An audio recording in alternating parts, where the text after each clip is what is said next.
Hey, Travel Dons, it's time to hit the Alaskan Highway.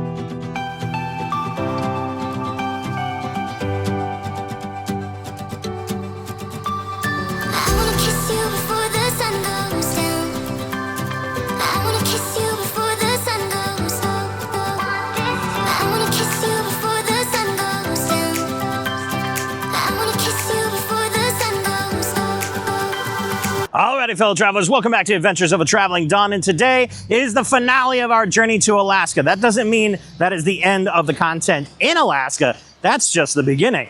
However, this is the last of the videos that we're going to be going from Austin, Texas, all the way to Seward, Alaska, where I'm going to be working for this summer. So stay tuned for all that new content. But in the meantime, we're about to hit the famous Alaskan Highway here in Dawson's Creek in the northwest part of British Columbia. And we are about to take off for the Yukon territories and eventually Alaska. This is about a 3-4 day journey for me from Dawson's Creek all the way to Seward. So come along for the drive and check out what it's like to hit the Alaskan Highway.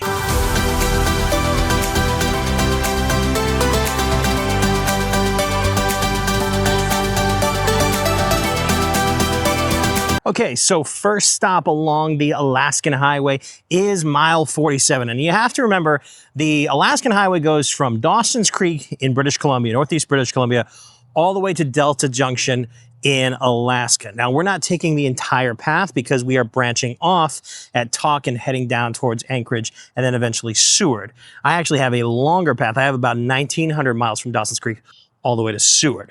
However, we are doing a majority of the Alaskan Highway, and mile 47 here is Fort St. John's. And this is kind of going to be one of your first major stops. If you're leaving Dawson's Creek and you didn't grab gas there, I would grab here at Fort St. John's, because Fort Nelson, which is going to be our first stop for the night, is another about, I think, 3.5-ish, maybe 4 hours from here to there. So, and that would be your next true major stop. I think there's a couple other places along the way, but Fort St. John's, I believe, is one of the larger, when it comes population-wise, towns between Dawson's Creek and eventually Delta Junction in Alaska. You also have, of course, Watson Lake, Fort Nelson, where we'll be staying. Whitehorse will be staying for the second night. So there is a lot to definitely see along the road.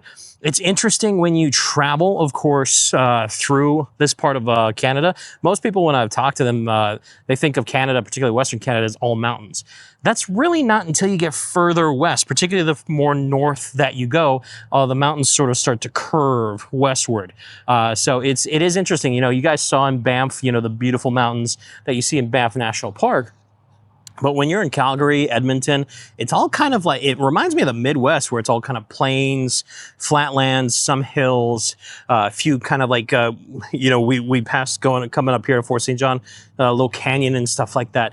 But it's not very mountainous until we get further west, which we'll see eventually in the video.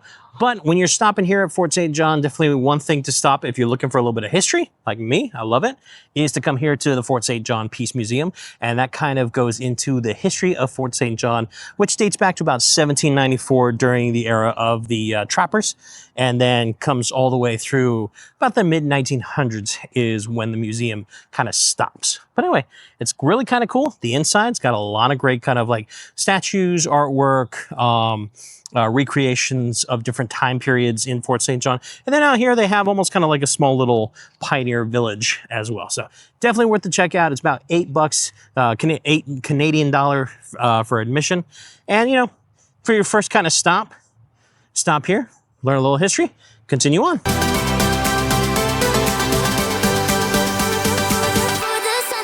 So a couple of points of note before we actually head out from Fort St. John. Because it is the largest town on the Alaskan Highway, I think that and Whitehorse up in the Yukon territory, and there is a long stretch between here and Whitehorse. If you're coming off of a long trip already, you know, me coming from Texas, if you need a quick oil change, I highly recommend getting it here in Fort St. John. There are multiple places. I went to the place across the highway over there to the, I think it's called the Great Canadian Oil Change.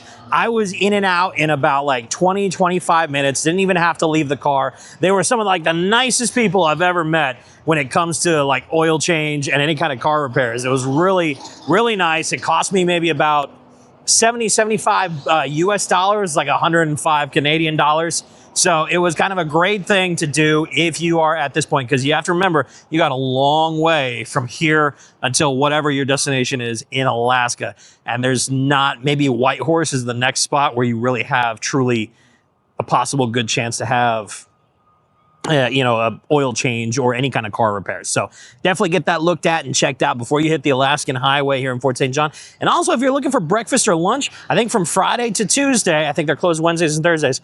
Right behind me here is the Silver Creek Cookhouse. And they open up at about 6 a.m. and they close at about 2. So it's mainly breakfast and lunch. And I can tell you right now, I got their diesel meal, which was 3 eggs, 3 rather large sausage links, 3 rashers of bacon, hash browns, and of course, brown sourdough toast. And all that cost me about like 20 Canadian dollars. So you're looking at what, maybe about 15, 16 bucks. I get less than that at places like Cracker Barrel for even more expensive in the US. So definitely check out Silver Creek Cookhouse. It's right off the main highway here when you are traveling through Fort St. John. Now, let's continue on the road.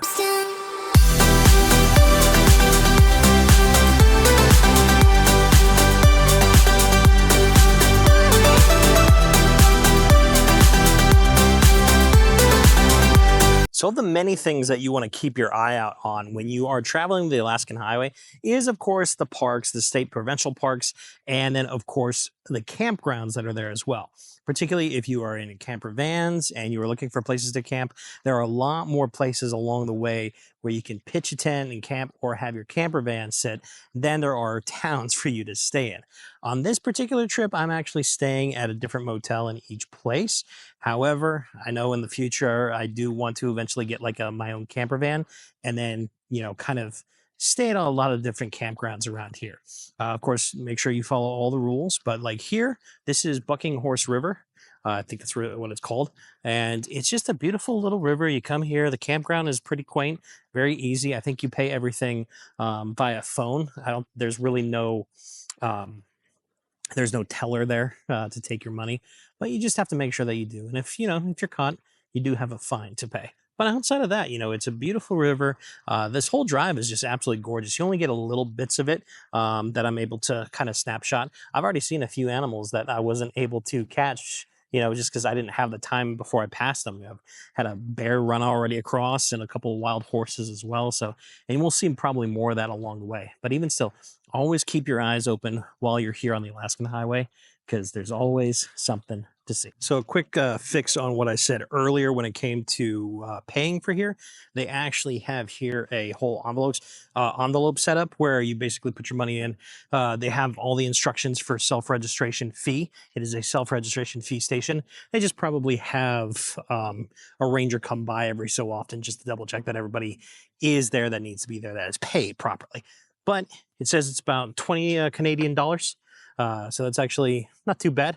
And then again, yeah, you're here by the river. Just make sure that you remember this, plus probably most of these parks, nearby, you're always going to be dealing with bears, whether it's black bears, grizzly bears, all that kind of stuff. So always be aware of that. So one other thing of note while you're here in Buckinghorse, away from the campground and across the highway, is basically the inn, restaurant, and gas station. And that's kind of like something I've noticed so far in this first day. A lot of the places are all kind of like all inclusive into one. It's it's a little motel. It's an inn with a few gas pumps outside and maybe like a little pub or restaurant inside as well. So make sure that you grab what you can when you need to. Go to the restroom when you can, when you need to, because there are, I think right now we're at the halfway point between Fort St. John's and Fort Nelson. And that is about another 175 kilometers for me to get from here all the way to Fort Nelson, where we'll be staying at tonight. That's about another, hour and 49 minutes to about 2 hours, depending on traffic and stuff.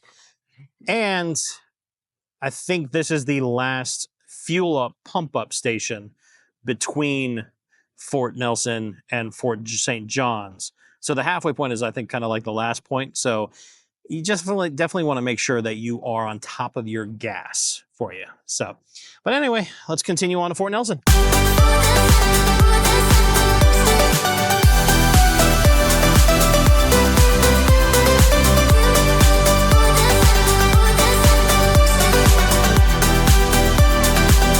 so we have made it to our first stop tonight, and we are here in Fort Nelson. It is about 7 o'clock, so tonight I'm going to get some good rest, mainly because we've got close to about an 11-hour straight drive, so probably close to about 13 hours total tomorrow to get to Whitehorse. This is going to be the longest stretch of this particular road trip from Dawson's Creek all the way to Seward in one day. So we got a bit of a ways to go tomorrow. But if you're here in Fort Nelson, I am stopped here at Casey's Northern Suites. So this is just kind of like a basic motel, but it's not too bad. You know, I think I've got this for about like 80 some odd, 75 some odd dollars or something like that for a night. And, you know, it's got your basic TV, got your bed, got your bathroom. It's right off the road. So, you know, it's nothing too crazy, nothing too special. But if you're looking for kind of like a cheap place, looks like a nice spot. We'll see in the morning how everything was when it comes to the sleep-wise. But it's nice enough as it is, particularly given that it is this time of the year when everybody else is also going up to Alaska. The fact that I found something like this for this cheap is actually not too bad. So also, if you're staying in Dawson's Creek, I stayed at the Days Inn. I'll leave links for all these places and definitely check them all out. That one cost me, I think, almost like only about like 80 or 90 bucks for that particular night. They do have some stuff though, some tips for, I don't know which hotels, motel chains. This one wasn't an issue. I didn't even have kind of like, you know, one of those security fees that they give. The Days Inn though in Dawson's Creek needed a security fee, and they were having issues with their debit thing that I guess have been going on for a while. So if you're staying at the Days Inn in Dawson's Creek, which is actually a pretty nice Days Inn, they had a decent workout area with a pool table and a business center, and then of course the rooms were actually relatively nice.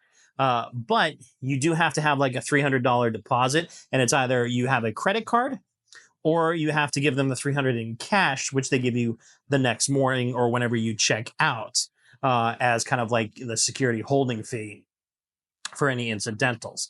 For whatever reason, that particular hotel just was having issues with their debit card. So something of note for that. But anyway, I'm going to go over to the IGA, which is kind of like the local grocery store, grab some quick stuff for dinner, and then I'll see you guys in the morning as we head off to Whitehorse. Well, good morning, guys. Day 2, leaving from Fort Nelson, heading to Whitehorse.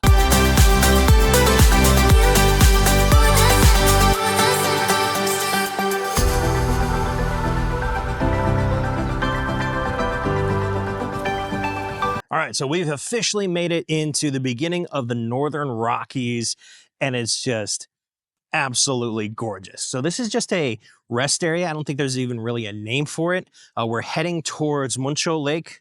I think I got that right. Muncho Lake.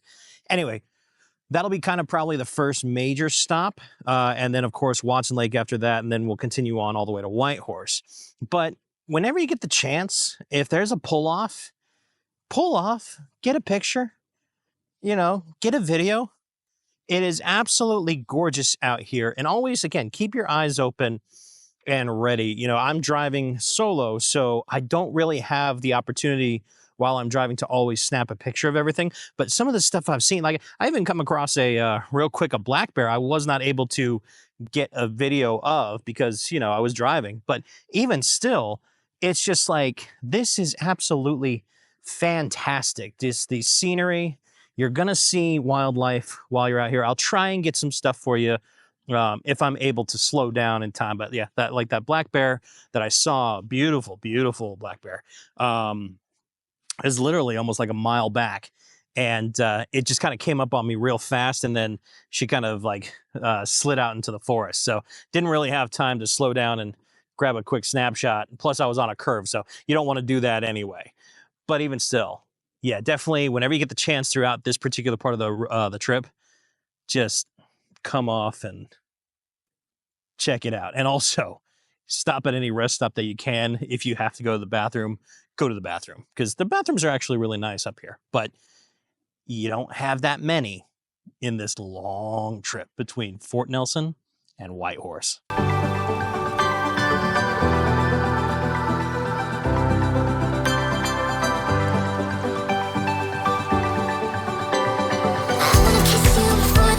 right, so before Muncho Lake, I actually would recommend stopping here at Summit Lake, because that behind me is absolutely gorgeous. You got the mountains in the background. Watch yourself when you get to this part, once you're in the mountains here, because the road is still paved, but it is much more worn and weathered. And it does get a little bit tighter. So definitely watch yourself, but still, yeah, this is, oh, Summit Lake, this is absolutely gorgeous. What a drive.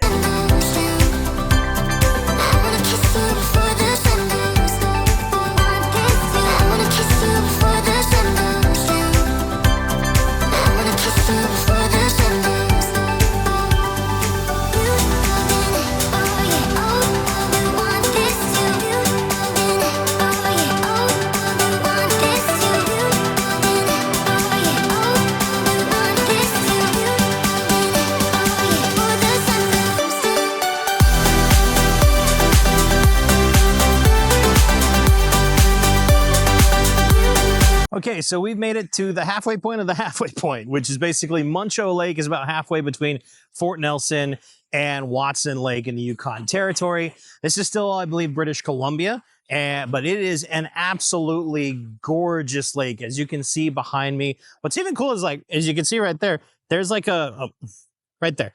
There's a little prop plane over there. It's like a one engine plane, which I was like, oh, that's one of the things I've been waiting to see when I get to this part of the country, because it's like, or, you know, even up into Alaska, it's like, I want to see one of those, because it's so iconic. But that is really kind of cool. But like this view of these mountains here, Muncho Lake, I think, is like one of the larger lakes in this particular area of British Columbia. And my God, it's gorgeous. I haven't been able to see any wildlife since I got here. I mean, they told me Muncho Lake was like big with the bison and stuff like that, but you know, it's kind of midday, so maybe they're not out and about right now. But even still, gorgeous lake. Come down, get the views. They've got the Northern Rocky Mountain Lodge, which is kind of like the major lodge in this area between Watson Lake and Fort Nelson. So I'd actually thought of potentially stopping here on my way back down in September. So we'll see kind of how things pan out, but if it's still open too. But it is one of those places where if you need gas, stop and get some gas, but definitely come and check out the beautiful views.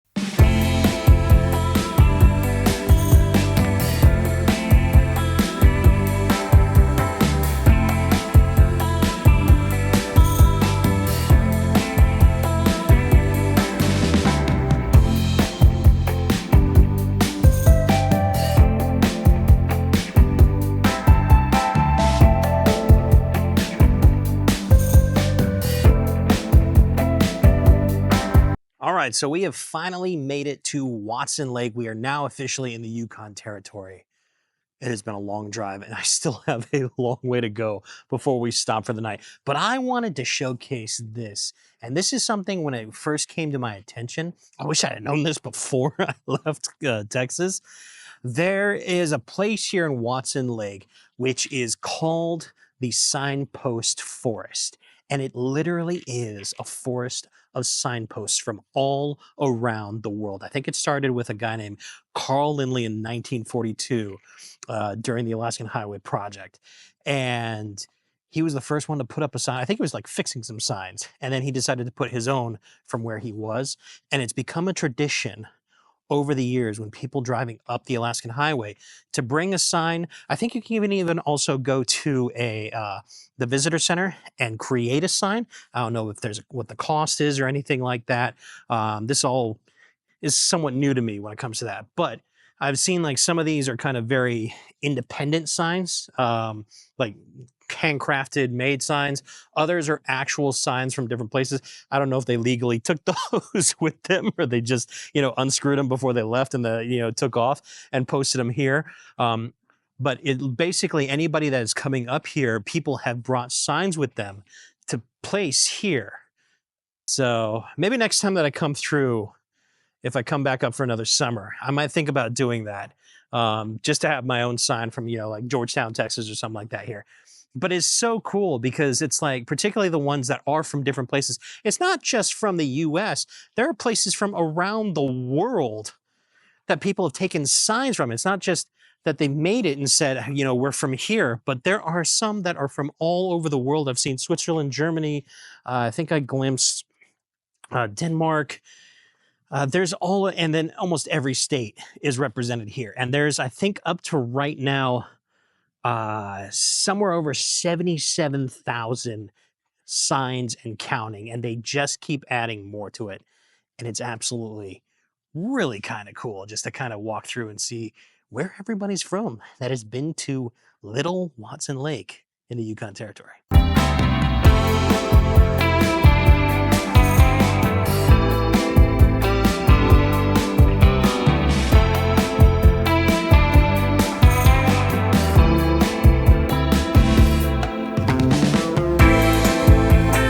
All right, so if you're looking for something to eat in Watson's Lake, which I highly recommend because, again, like I said, this is a little over halfway. So it's like, if you do a straight shot from Fort Nelson to Watson Lake, it's about just under 6 hours. And then from Watson Lake to Whitehorse, where we're going to for the night, it's a little over 4.5. So, yeah, like I said, it's a little over halfway to your destination, or at least my destination for tonight, if you're going all the way to Whitehorse from Fort Nelson or even from Dawson's Creek. But there's a couple places to eat. This one here that I was recommended to is Lori's Bistro. And this is actually inside the recreation center that they have here. So it's kind of like an all in one, recreation center. Obviously they have restrooms, and then of course they have the little bistro. And I got myself a chip bacon cheeseburger. So we're gonna try it real quick. See how we like this with a little bit of mayonnaise on there.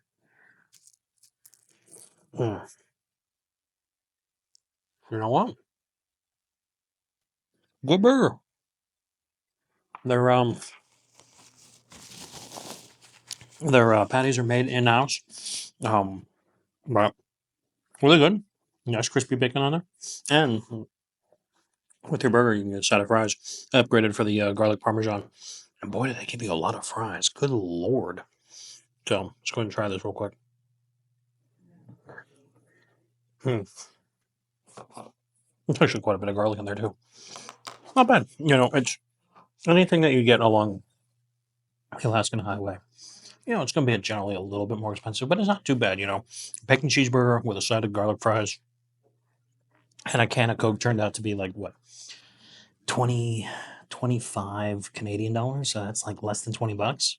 I've been to some restaurants where you kind of get like the same amount of food. It's like 25, if not 30 US dollars. And then you add in tip and all that stuff. So not too bad, but the food's good. And it's one of the only few places to stop. So, and again, anywhere that you go along this trail, on this trek,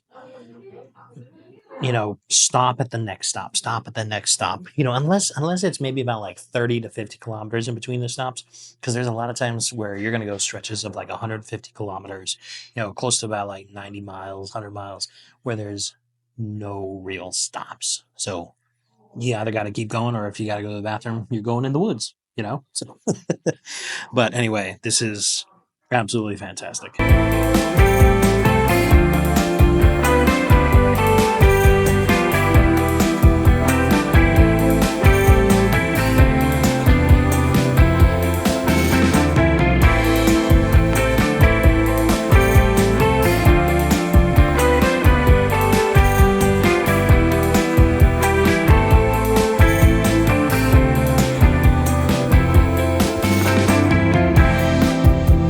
All right, so the last spot for this particular day before we hit Whitehorse is a little town, little hamlet called Teslin. And this is probably the main stop in between from our last junction where we were at to, of course, the town of Whitehorse.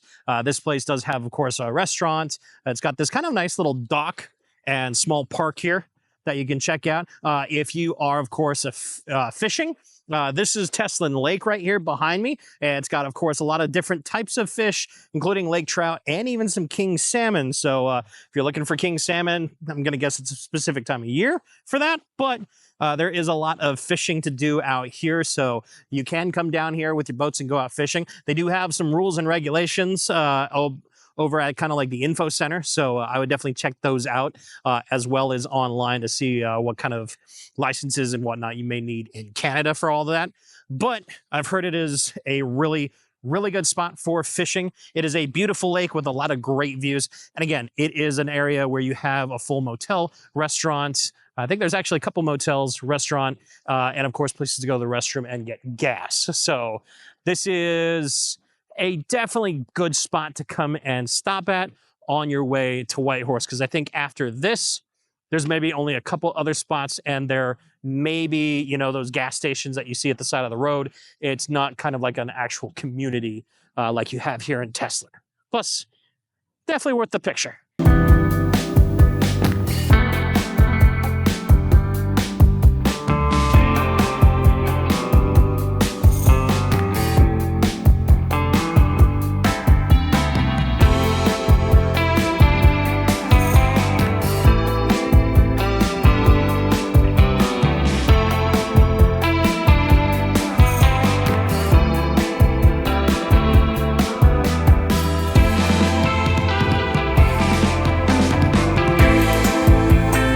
Alrighty guys, so I have officially arrived here in Whitehorse, Yukon territories. This is kind of the second major stop that we're making.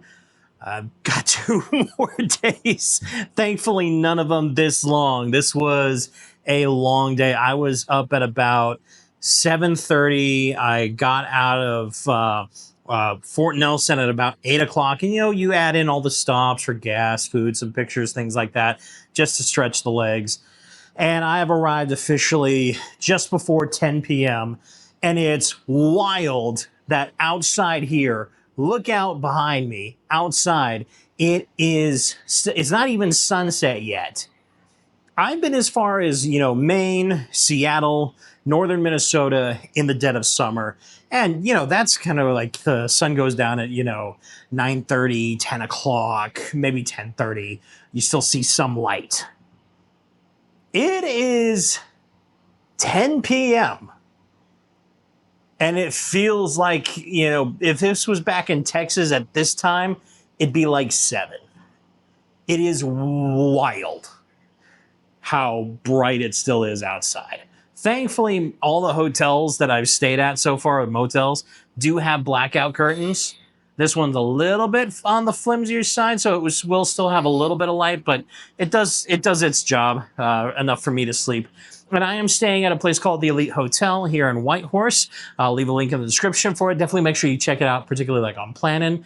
That's where I get most of my motels on the way up here. But it is, you know, relatively nice. 2 beds. Don't need the second one, but, you know, that was kind of the room that was open, along with all the generic stuff that you would have at a motel. And honestly, it's just really a place to sleep. And I think it was like, again, $80 or something like that. So not too bad. And now after that long day of travel, I am going to see you guys in the morning for day 3 as we finally get to Alaska. So see you guys in the morning.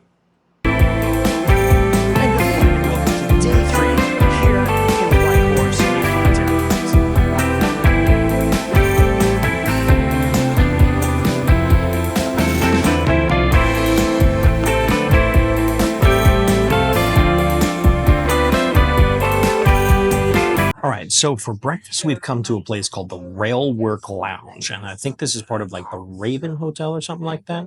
It's just a few blocks down. I mean, Whitehorse is not really that big of a town. You can pretty much walk all of it. But inside, the lounge is actually really nice. It's beautifully set up. And I came here because I had heard about this.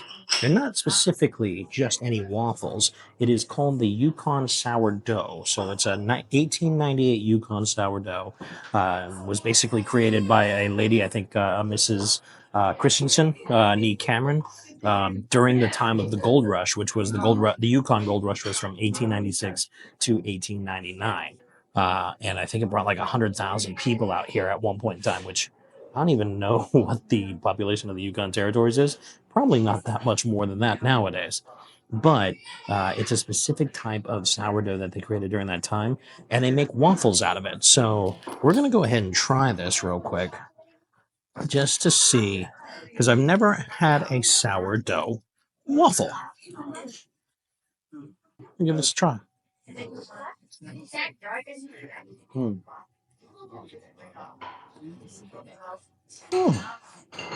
That's rather nice. It's not as like fluffy as your traditional waffles would be. It's a little bit more dense, but with like the real Canadian maple syrup on there, it's actually really, really nice. Yeah, it's very, very dense.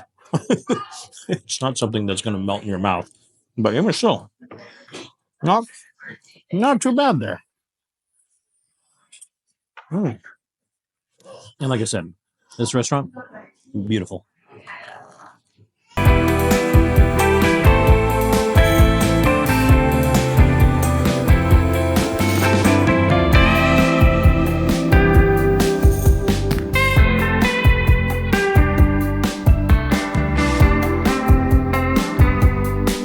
All right, so your first stop coming out of Whitehorse heading towards Tok, Alaska is going to be Haines Junction. This is about 150 kilometers, about west-northwest of Whitehorse as you're heading up towards like Silver City, and I think it's Kluane Lake.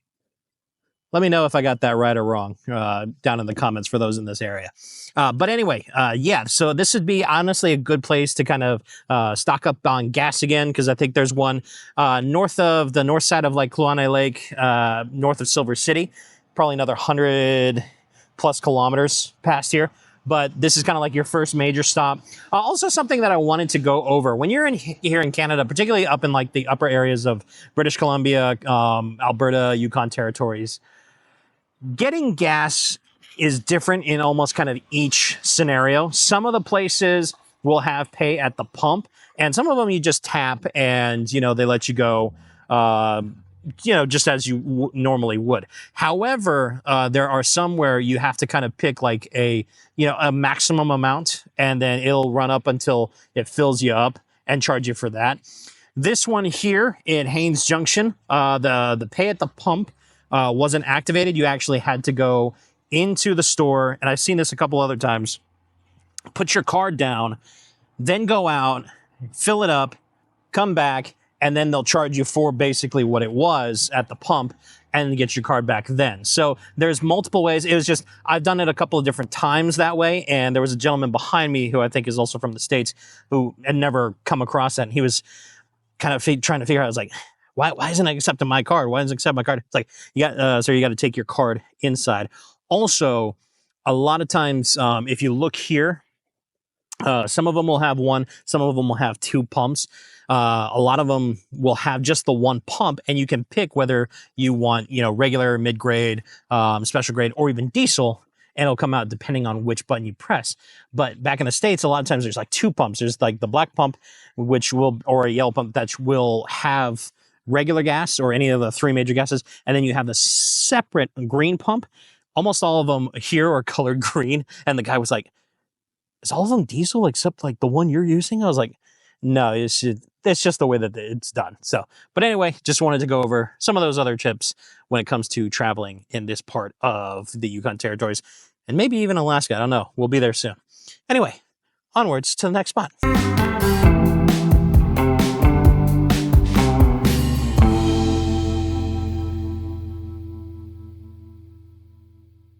So after Haines Junction, your next kind of major point you want to stop at is going to be Kluane Lake. And it's interesting because there's kind of two parts to it. You obviously have where the water is at, and then you have, when you're looking at Google Maps, this whole area that you're seeing me stand in looks like it's blue.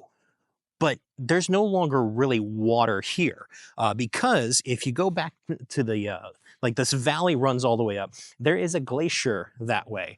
And the glacier over time, you know, with climate change and whatnot, has receded to a point where it all of a sudden split off and it started basically funneling water a different route. So there is another new river further up north that goes a different way going south compared to what used to feed into here, which of course used to make Kluane Lake as it used to be. You still have parts where there is water, but there is a lot of area now where it is, you know, pretty much dry. This, of course, is bear corridor, so it is still early in the season, a little cold in the season, where you're not going to see bears too much around here, but it is a bear corridor. But even still, it's kind of cool because it's like, when I was driving up on it, I was like, this is supposed to all be water, and there's no water. That's because it's what used to be the lake bed. So very, very fascinating how climate has changed and how it's changed the topography of this entire area.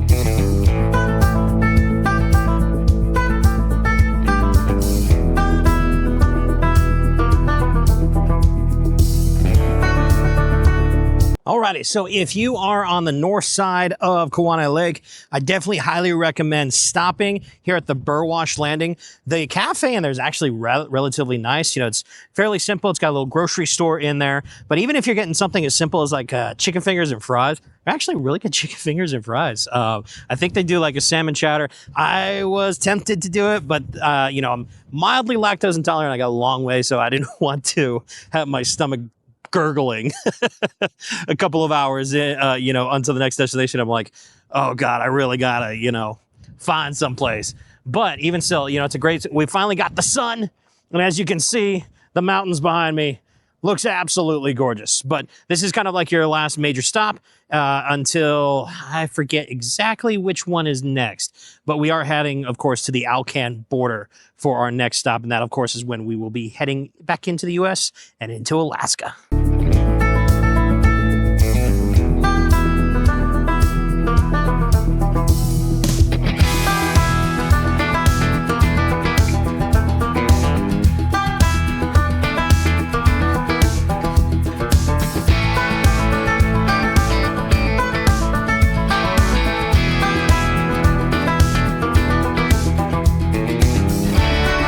Ladies and gentlemen, we've officially made it to Alaska.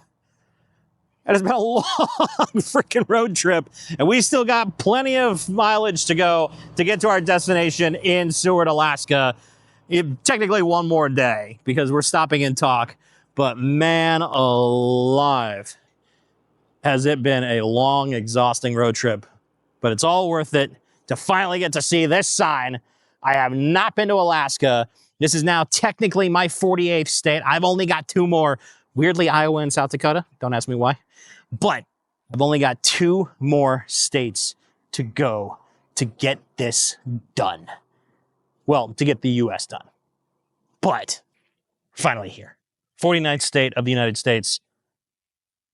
International boundary lines over there. Customs is down that road.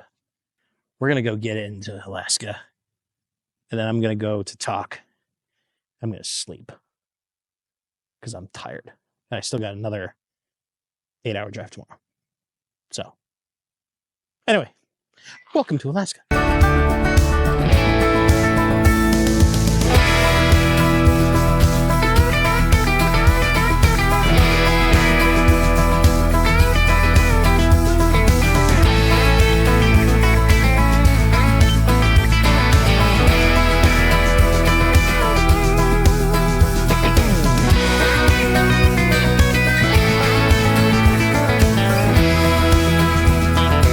So we have officially made it to talk, and I am staying at a place called Young's Motel.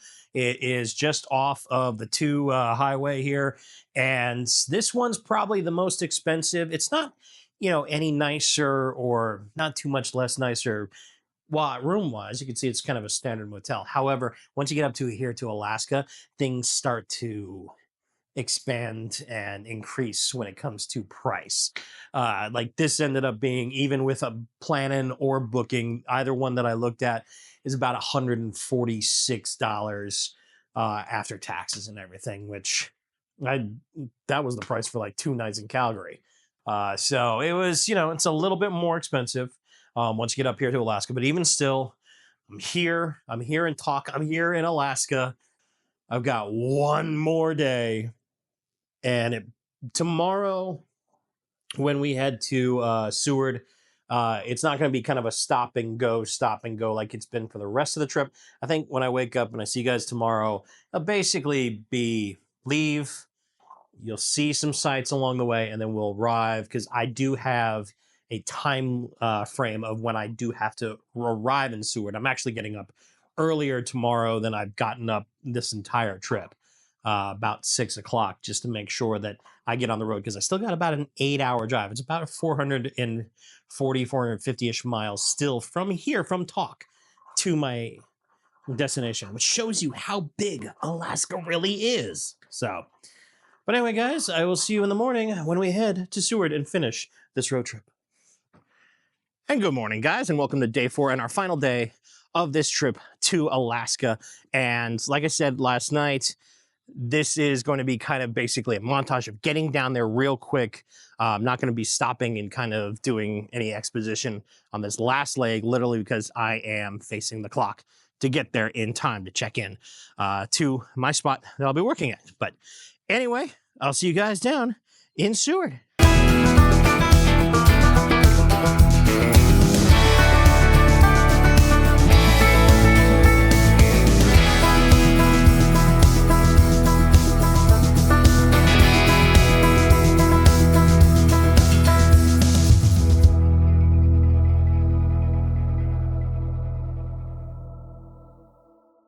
Okay, so I know I said no stops, but I'm making one, and I was picking this spot. I'm sure there might be even some even better on the way. But what the hell is this behind me? Holy moly. This view, this mountain range as you're heading down, we're about 2 hours, a little less than 2 hours outside of Anchorage. And good God, this is ridiculous. What an amazing mountain range view. Like the whole ride here has been really nice, but once we got to this point, it's like, good Lord. Absolutely gorgeous. Sorry, I had to stop and, just take this in. Man alive, this is fantastic. All right, let's continue.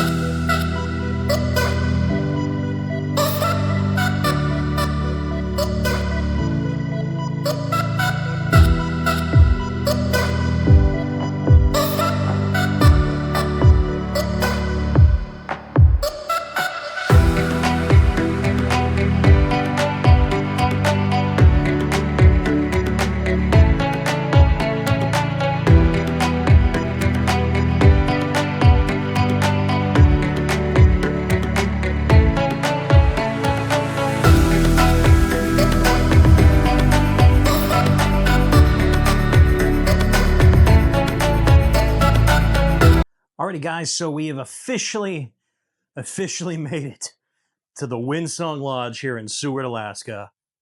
I'm exhausted. What a for me, it was 3 weeks of travel day, film, travel day, film, travel day, film.